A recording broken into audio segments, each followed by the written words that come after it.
I want you to imagine something. You come home after a long day. You're tired, you're hungry. You just want to sit on the couch with the person you love most in this world. And then your phone buzzes. And in one single second, your entire life falls apart. I'm not being dramatic. I'm not exaggerating. 6 years. 6 years. And it was all a lie. Stay with me, because by the end of this story, your jaw is going to drop. Okay, so let me take you back to 2018. I was 23, living in Charlotte, North Carolina. Fresh out of college, new apartment, new job, feeling good about life. And then I met Ryan. We matched on Hinge, which, honestly, I almost didn't even swipe on him. His first photo was him holding a fish. You know the type. But we started talking, and y'all, this man was different. Funny, smart, actually asked me questions about myself. We talked for 3 hours on our first phone call. 3 hours. By our second date, I was gone. Completely gone. Fast forward 2 years, we move in together. Beautiful apartment in South End, brick walls, big windows, the whole thing. Our friends called us relationship goals. His mom would text me happy birthday before Ryan did. My dad, who does not warm up to people easily, actually liked this man. Everything was perfect until it wasn't. See, sometime around year 4, things started to shift. Ryan started staying late at the office a lot. Like 3-4 nights a week late. His phone started going everywhere with him. Bathroom, gym, even to take the trash out. And whenever I'd walk into a room, he'd flip it face down. I noticed. But I told myself, girl, you're being insecure. He loves you. Stop it. I really wish I had listened to that gut feeling sooner. So, it's a Wednesday night in October. Ryan tells me he's got a work happy hour, client thing. Shouldn't be too late. I say cool. Order some Postmates, put on Netflix. Normal night. Around 8:30, his Apple Watch, which he forgot on the kitchen counter, starts buzzing. And I see a name pop up on the screen. Ashley. Now, Ryan had never once mentioned anyone named Ashley. The message preview said, I already miss you. Tonight was everything.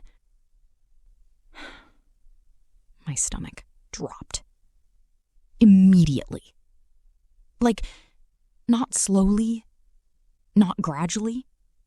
It just fell. But I told myself, okay, maybe it's a coworker.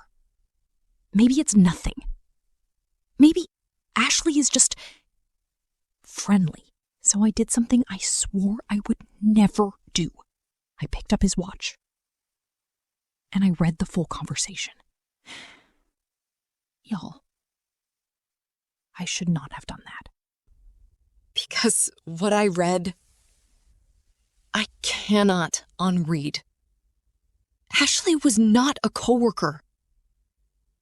Ashley was a woman he had been seeing for 14 months. 14 months! The dates they went on, the trips they planned together, the way he talked about our relationship to her. He told her I was just comfortable, that he felt trapped, that he was figuring out an exit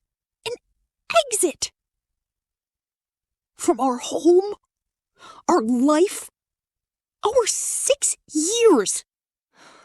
I sat on that kitchen floor, back against the cabinet, and I just read.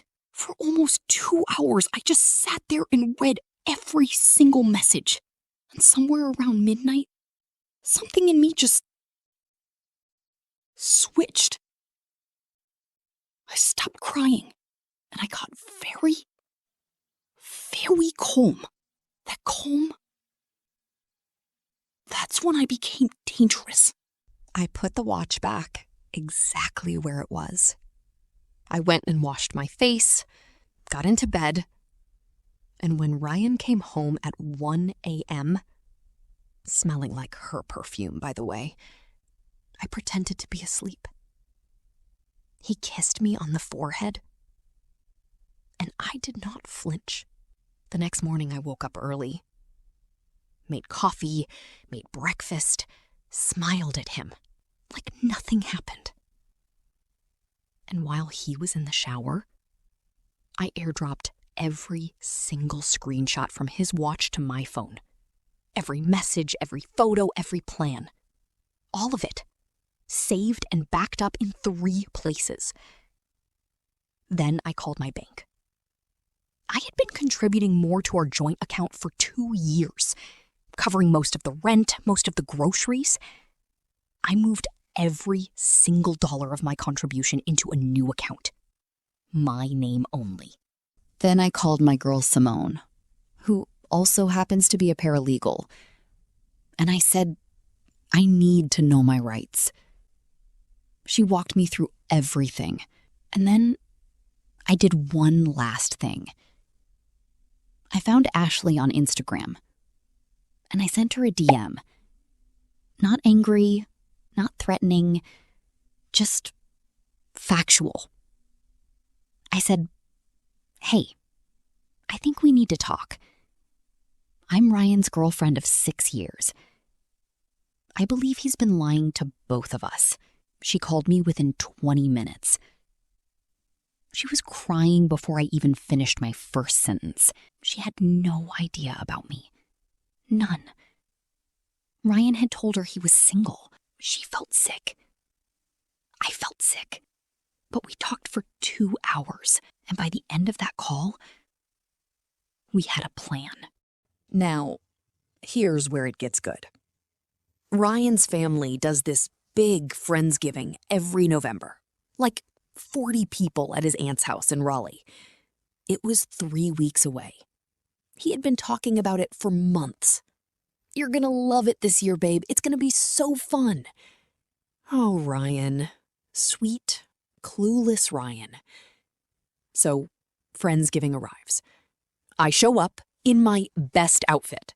Hair done, nails done, heels on. I hug his mom. I bring a pie. Homemade pecan pie, because I'm not a monster. I make small talk. I laugh at people's stories.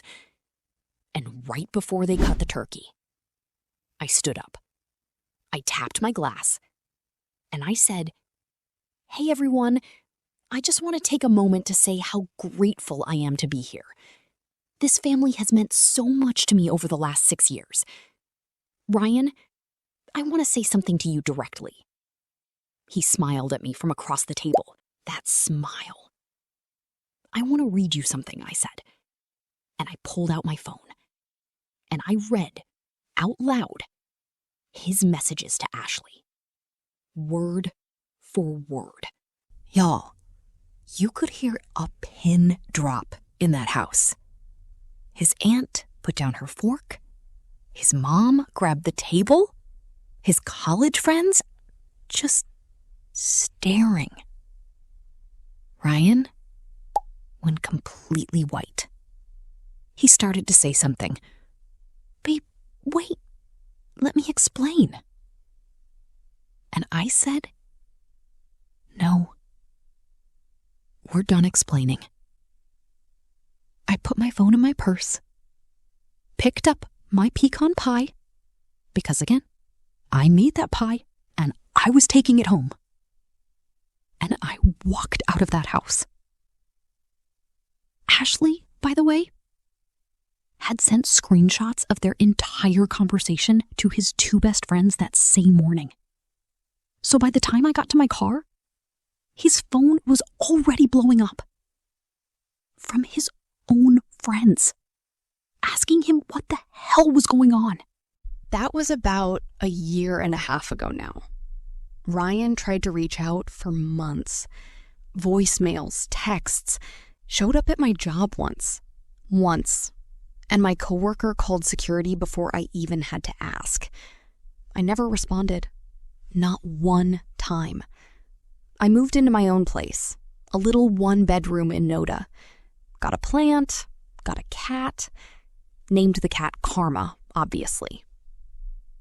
Ashley and I aren't close, but we're friendly. We check in sometimes. She's doing well.